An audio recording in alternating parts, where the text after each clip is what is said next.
that when you go to gym class, I would go in and visit gym classes, they'd be writing. When you go to math class, they'd be writing. Now, some of you may say, well, that's good because they have to learn to write. Let me talk about the immigrant community first and foremost. A lot of immigrants come to this country and they are brilliant in math. I mean, they know they have numbers. So they come in and they feel confident. Math is their strong suit. So when they come in and compete, they may not be good in English, but they're good in math. Now that we have taken away that kind of playing field, they no longer can be competitive in math because they have to be writing in math.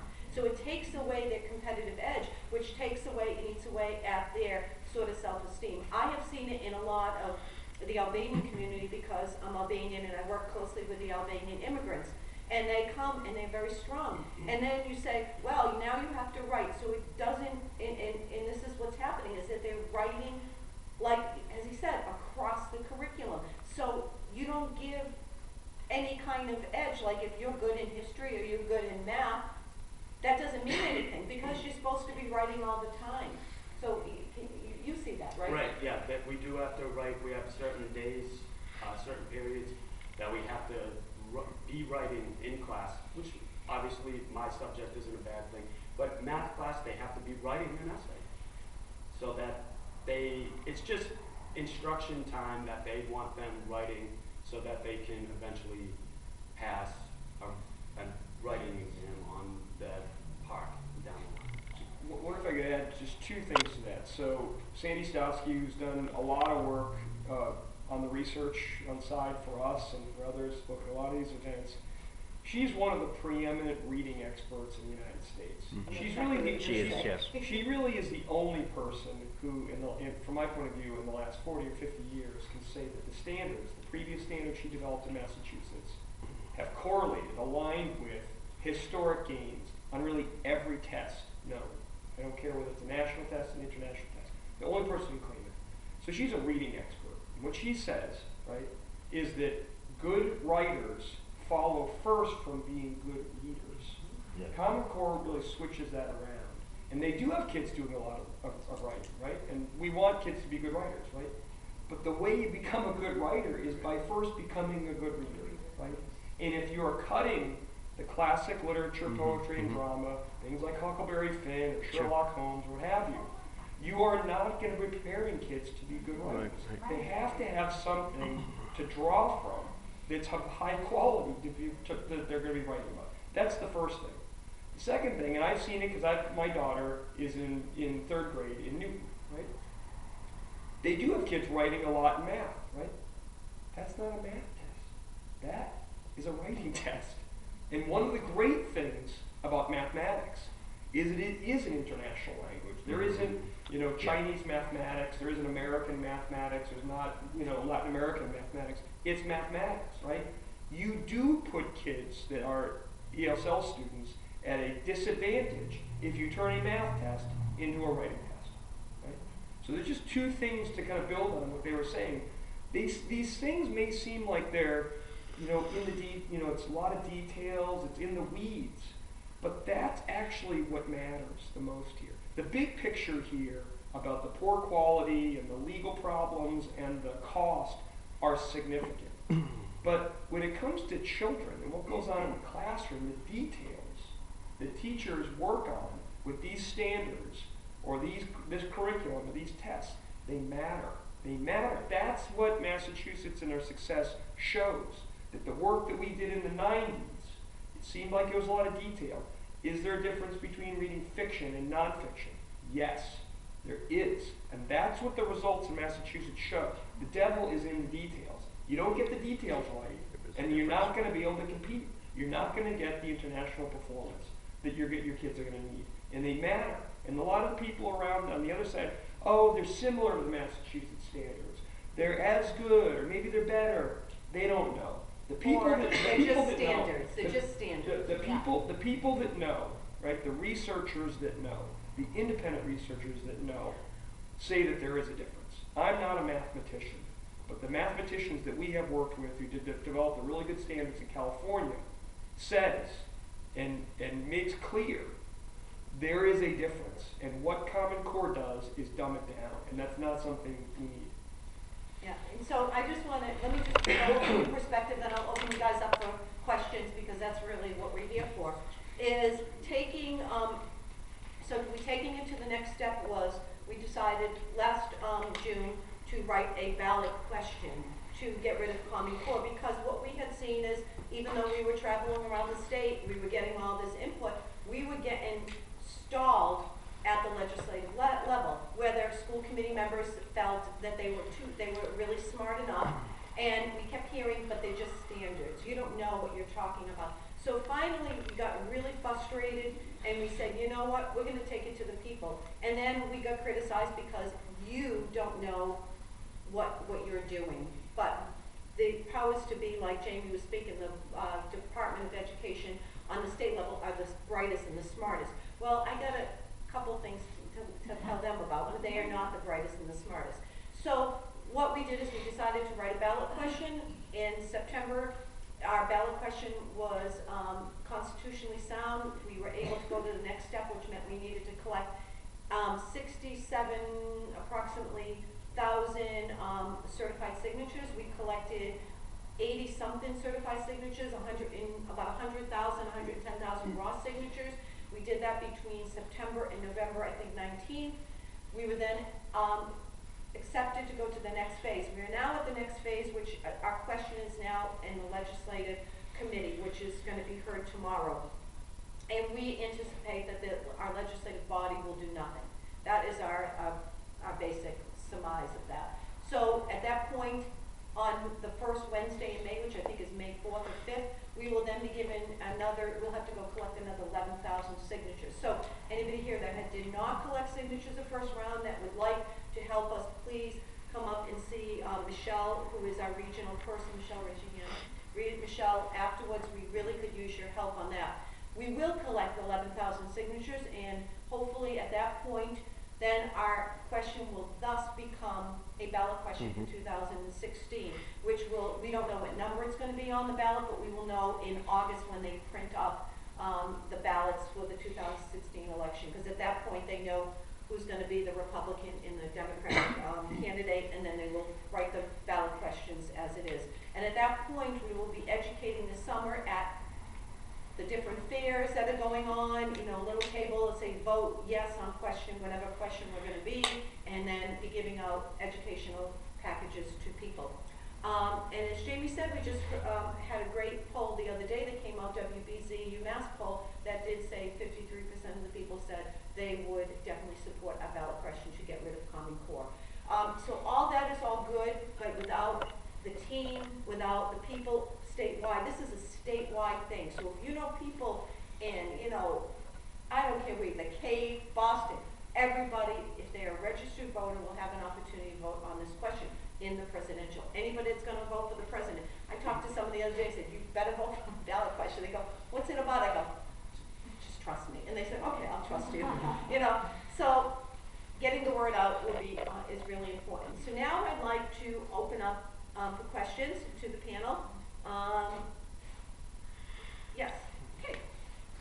Yes, of course. Mr. Sargent, give you a quick presentation. Thank you. You said a couple of times it came down from high. It came down from high. Do you Right. mean the state or do you mean the federal? I mean, in my experience, I'm talking about my administration in my own school. On high means the administration. My within the school. administration, Okay. our district, Right. we're going to be under new leadership. We are under new leadership now, but we're going to be picking a permanent superintendent, and that superintendent is going to be the superintendent who decides eventually about this. So we need someone who is going to listen to us and fight with us. And that's what Don is doing right now in the school committee. So that's the fight we need to fight right now. We need to get it on the ballot, but we need to make sure that we have someone in that position that understands what we're talking about. And just to talk about one thing Rob just said, back, I don't know if it was last June, I can't remember the exact date, but there was a hearing as part of the Joint Committee of Education about unfunded mandates. Now, Common Core falls under that, unfunded mandates, which means they make you do something, but they don't give you the money to do it. So I showed up at the Joint Committee of Education, and I was blown away because it was 75, at least, superintendents throughout the whole state. They came up to me and they said, second largest city in New England, second largest city in Massachusetts, where's your superintendent, Donna? And I looked at them and I go, she's not here. So we had a superintendent that chose not to get involved on the state level for whatever reason, chose to support the mandates coming down. And I'm not saying you have to be illegal, and they have to follow certain protocol, but we need a superintendent that will speak up and say, hey, you're killing us in the district. We can't afford Common Core. You got at least to have a voice, and hopefully the person that we will pick in the next couple of weeks will be that person that will be a voice of reason, that will go to the state level and will advocate for us, will show up at the department of, and testify, will be an active voice in being active, for our students. And that's why it's really important that this decision that we make with the superintendent, whether she or he is for or against Common Core, it's like, we don't care. I just want you to at least speak up for the people. And if we come to you and say this isn't working, as teachers and educators, you need to go and advocate for us as a district leader. Yes? Pastor?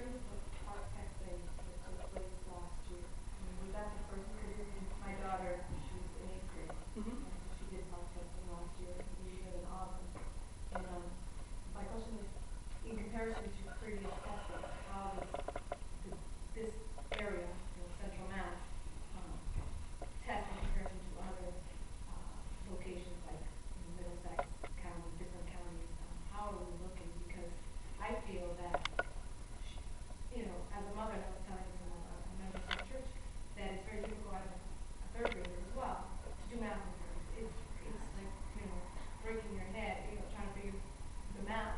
You wonder, we know it's not helping. And when I look at my 8th grader, I can see that she's struggling when she gets into high school. How is, we don't attack it now, and if the scores don't represent that they're actually learning, where are we headed? What can we do if this is never going to be turned out? Yeah, so I guess my question is, how did they do? How did the district of Worcester County, in general, do in the park testing? Well, we're a split county right now. Even Worcester schools, we have 20-something schools doing PARC and 20-something doing MCAS.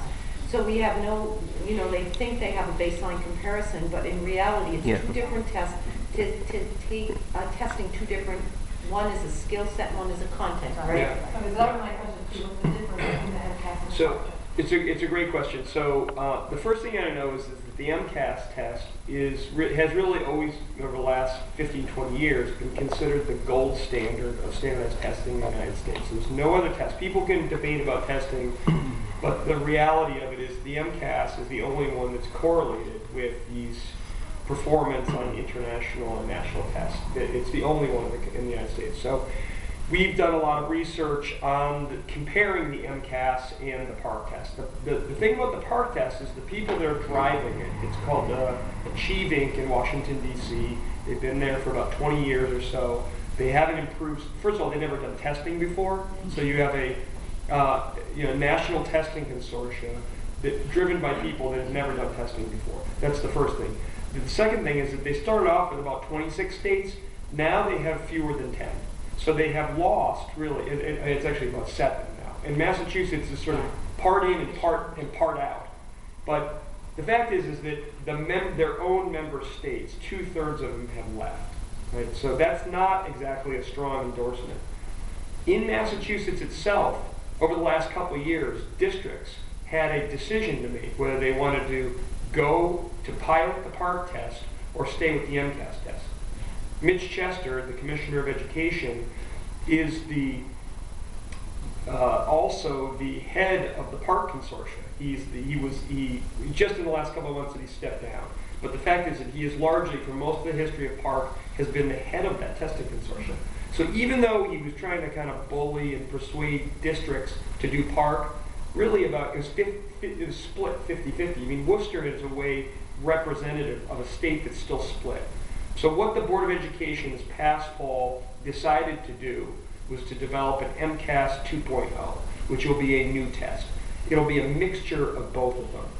Now, from our point of view, MCAS 2.0 is a step in the right direction because we're not doing park all in, which then, if that had happened, then Common Core would have been totally locked in because park tests Common Core, right? The MCAS 2.0 open, and the ballot initiative opens it up so that we have the possibility of revising or getting rid of the Common Core. And but the MCAS 2.0, I mean, right after the Board of Education announced that they were going to be doing this MCAS 2.0, the Commissioner of Education said, oh, well, MCAS 2.0 is just going to basically be 80–90% park anyway.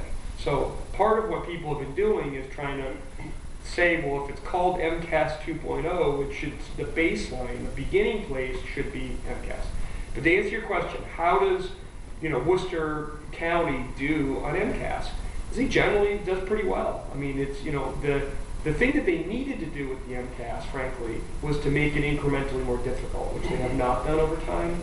But the fact is that Worcester County does pretty well. And among the urban districts in Massachusetts, Worcester tends to do much better than, say, New Bedford or Fall River or Springfield or, Lowell. So, yeah, I mean, it's still got a long way to go. I'm not saying that, like, any of this stuff, I mean, whether it's on standards or tests, that were even under the old system that we were there, and that the unicorns were flying over the rainbow. I'm just saying we had a lot of work left to do, but we needed to stick with the better standards and the better tests to continue on making this thing make progress. I don't know if that's helpful at all. It's probably more than you want.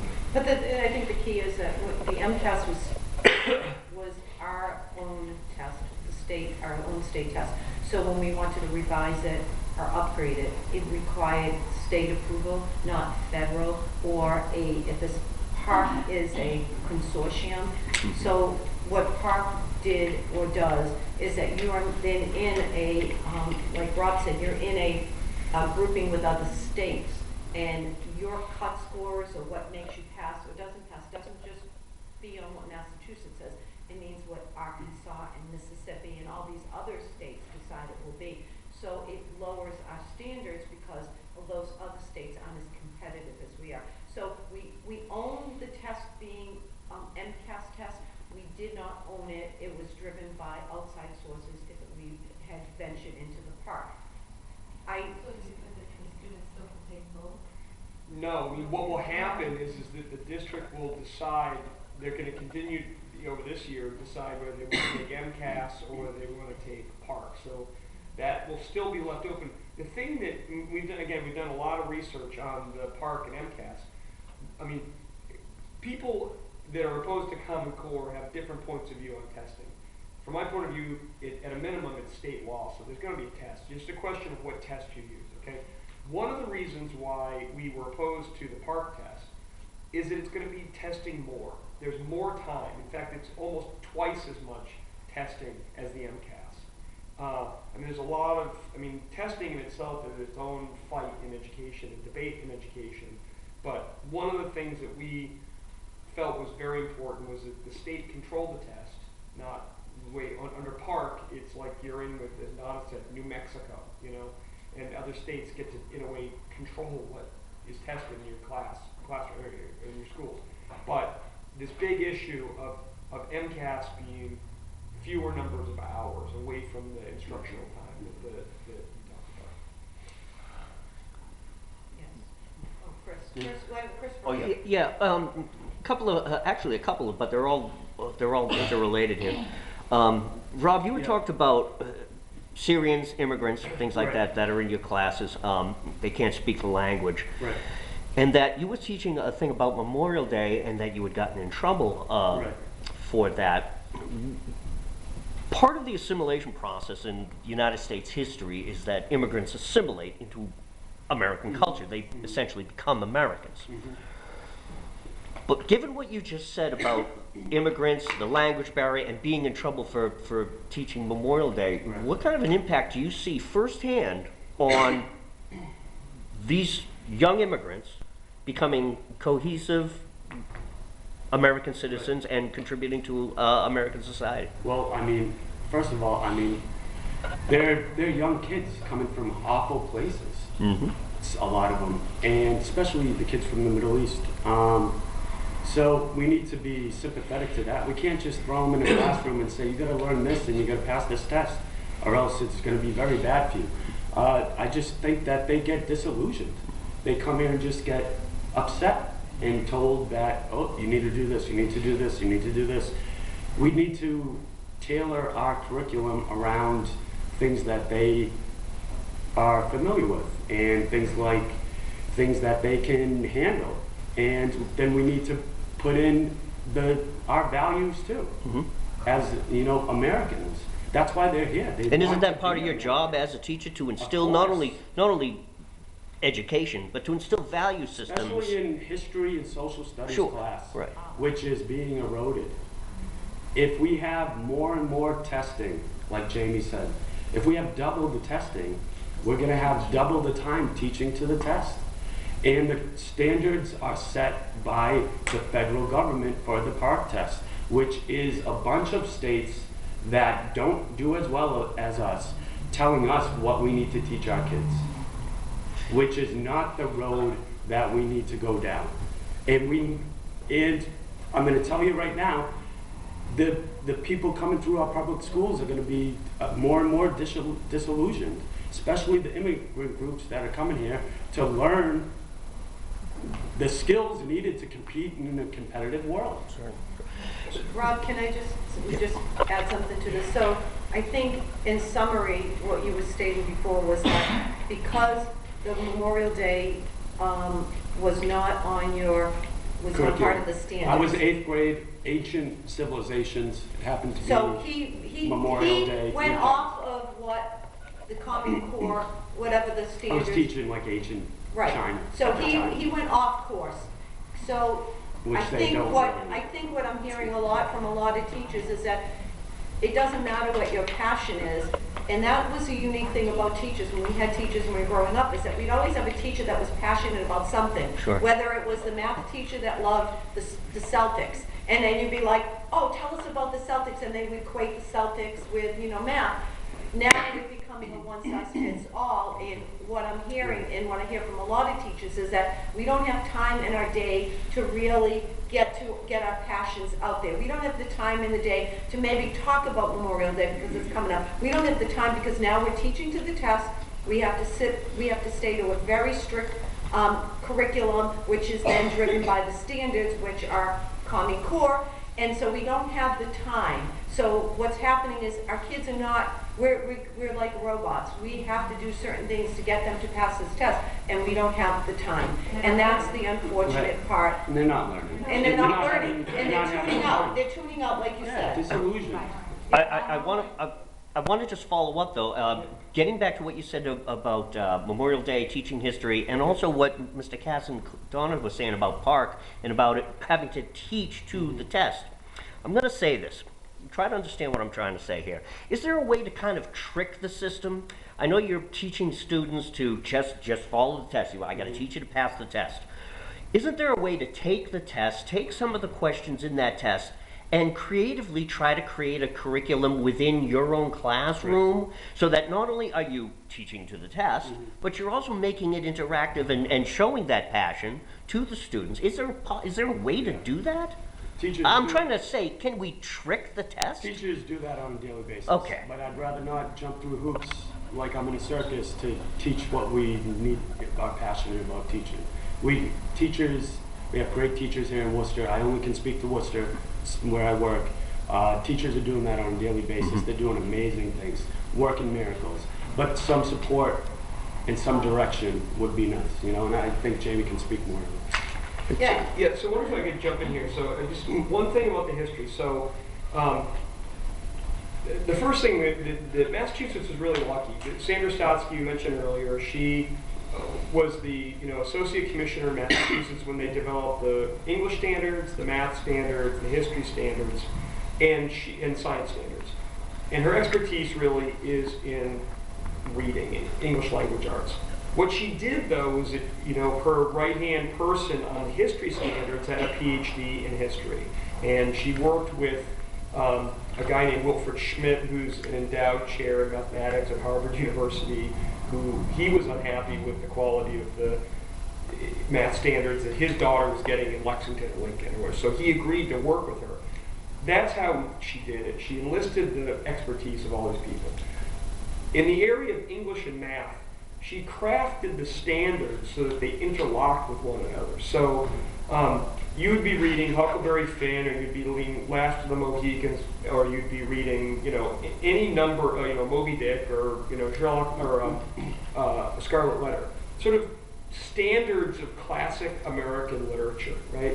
And 90% of what you'd be taught in English class would be literature, right? There'd be a little 10% in there that would be nonfiction, which would be basically history, so that when you're reading about these novels, you'd understand the historical era. Mm-hmm. She did the same thing on the history standards. 90% of the history standards are basic, the founding era, the Civil War, World War I, World War II, the Civil Rights era, the Cold War, right?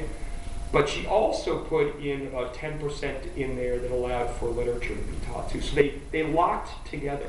Interesting. When we adopted Common Core on the English side cut the classic literature, poetry, and drama.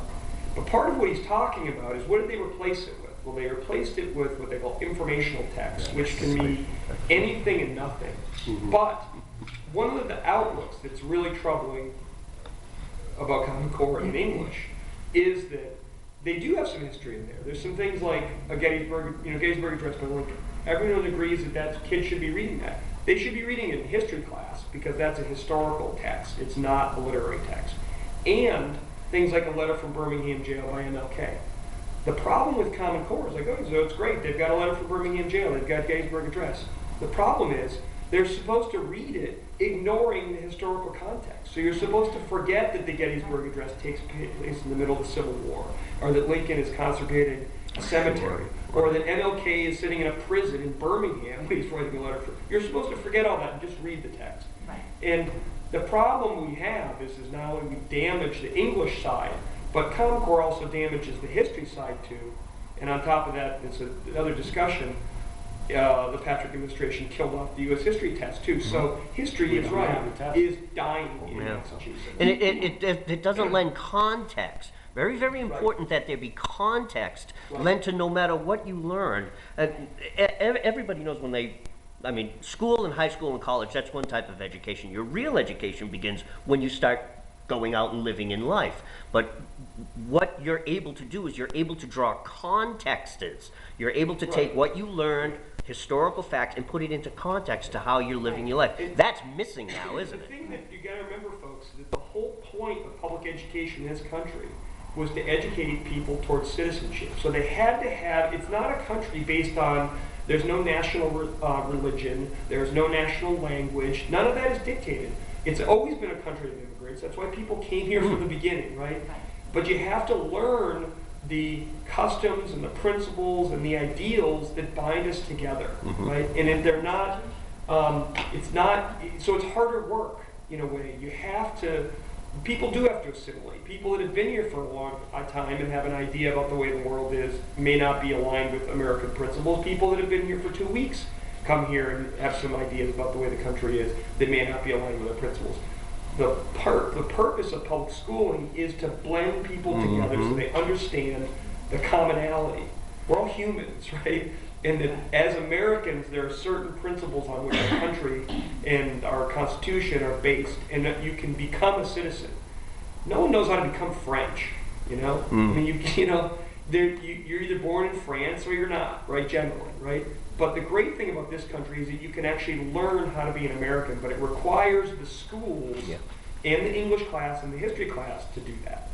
Well, I just want to add one more thing, Fran, and I'll get to you. One of the things that's interesting, you talk about content. My daughter, in going into her junior year, and Rob, you kind of think this is kind of comical, for her English summer reading, she had 2 books on economics. Now, I said English on economics. Now, some of you say, well, that, okay. Well, the point is, her English teacher content, his or her expertise is English, literature, writing, grammar. It is not economics. And this book that she was asked to read was a book that was used at Notre Dame University for a course called, some kind of economics, upper level economics course. So an economics content strong person who had a PhD in economics could teach that book, but a Worcester Public School English teacher did not, in my opinion, have the expertise to teach economics. So that's the problem with the Common Core, is you don't have the content, like Jamie was saying, you take only excerpts. Well, how about if you have books that are required for Common Core in English that have no relevance to literature, that have something to do with the content that you may know about. We all know about economics, but could any of us here actually teach an economics course? No, because we're not, oh, you can teach it? Oh, no. Okay. I was gonna say, can I take that course from you? Okay, so that's something that's the interesting thing, is that we're talking about teaching outside of your expertise. And Fran, you had a question, then I'll go to you afterwards. Fran.